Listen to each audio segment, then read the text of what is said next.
Ebben az univerzumban semmi sem állandó. A békeidők, a háborúk sem tartanak örökké. A történet főszereplője az Elemek univerzumának szülötte. Ő volt az egyetlen megmaradt utolsó bajnok. De mihez kezd egy bajnok, amikor bár a barátok, akik mellett harcoltál, meghalnak, és az utolsó ellenfél is?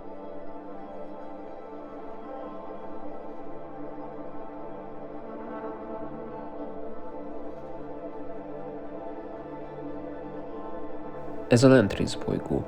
A levegő tiszta, az élet pedig virágzik. Ezen a bolygón a történet főszereplője meghozott egy olyan döntést, ami azzal jár, hogy az otthonát elhagyja, de ezzel egy másik világban sok életet ment meg majd cserébe a jövőben. A világért vívott csata után úgy tűnt, az összes bajnok meghalt. Ezzel egyúttal egyszer mindenkorra elpusztult a világot fenyegető sötétség is. Ő volt az egyetlen, aki túlélte ezt a nagy csatát. De azután egy újabb csata várt rá, az eddigi legnagyobb ellenféllel, akivel valaha szembeszállhatott. Ez a csata nem egy arénában, nem egy sivatagban. A harc a lelkében zajlott, az ellenfél pedig nem más volt, mint önmaga. A csaták emlékeit, valamint a harcostársak elvesztését nem bírta feldolgozni, a béke süketítő zajától csak egyetlen utat látott maga előtt. Fegyvereit magához vette, és a kozmikus utazó kalapács segítségével átrepült időn és téren, hogy egy másik univerzumban békére leljen a múlt zajától és mindentől távol. Az utazás egy halandó elméjével olyan rövid időnek tűnt, mint egy szempillantás. A Koston bolygón eközben a Mightyverzumban egy helyi lakos a tiszta kék eget bámulva elgondolkodott azon, vajon mit tartogat ma a sors számára ezen a mai napon. És a válasz elég hamar meg is érkezett. A kék eget bámuló erogniai észrevette, hogy egy meteor csapódik be nem messze tőle. A meteor végül a hegyek között csapódott be. Félve ugyan, de mivel nem volt messze tőle a helyszín, és a kíváncsiság tombolt benne, mint a tűz, elindult kideríteni, mi vagy ki csapódott be.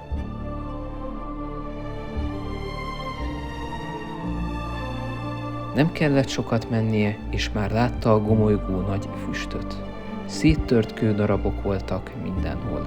A kráterben már kezdett a tűz alábbhagyni, tőle nem messze, egy pár méterrel arrébb pedig ébredezett a bajnok. Az elméje kissé homályos volt, a becsapódásnak köszönhetően a napfény volt az egyetlen, amiből tudta, hogy sikerült átjutnia az univerzumok között.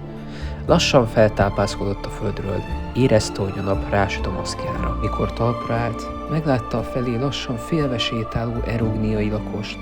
Egymás szemébe néztek, de egyikük sem tudott megszólalni. A bajnok, mikor megszólalt volna, érezte, hogy elsötétül körülötte a világ, és összeesett. A helybeli lakos ledöbbent először, majd lassan elkezdett közeledni az előtte elterülő bajnokhoz. Mikor odaért, lassan odahajolt hozzá, és nem tudni pontosan, mi szállta meg őt abban a pillanatban, de úgy érezte, neki is segítenie kell az égből jött harcosnak.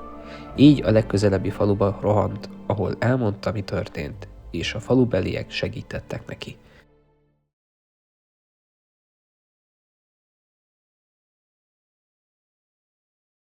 Hol lehetek? Hello. Végre felébredtél. Kezdtem már azt hinni, hogy már elkéstem a segítséggel. Hol vagyok? Pontosan. Ez itt a Koston bolygó.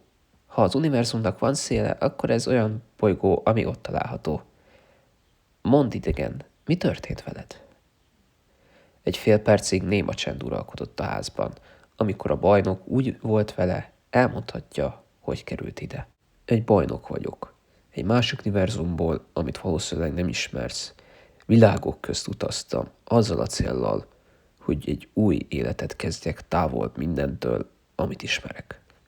A helyi lakos megdöbbenve állt egy pár másodpercig, majd megszólalt. Világokban van sok olyan legenda, amelyek arról szólnak, amiknek én tanúja voltam most.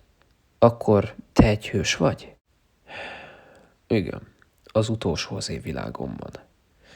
Nagy szükségünk lenne egy hősre, ugyanis mielőtt befejezte volna a mondatot, messziről jövő sikoltozásokra lettek figyelmesek.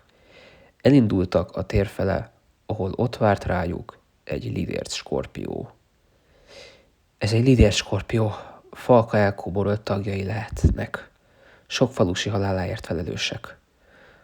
Hol vannak a fegyvereim? A kalapács és a láncsa következő utcában van. Hozd, én addig feltartóztatom ezt a vadbogarat.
Kell kelned idegen, le kell győzned ezt a bestiát.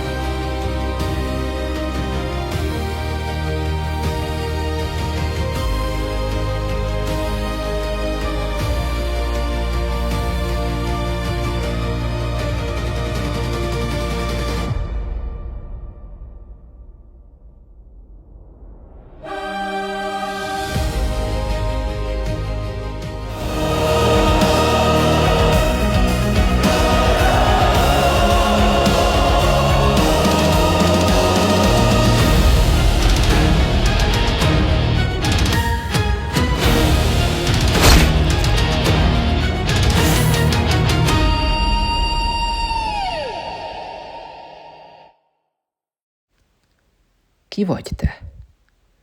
A nevem Krétor. Én vagyok a föld és a sivatag elemi bajnoka. Krétor még nagyon sok életet mentett meg, és nagyon sok kalandban vett még részt, de ez már egy másik történet.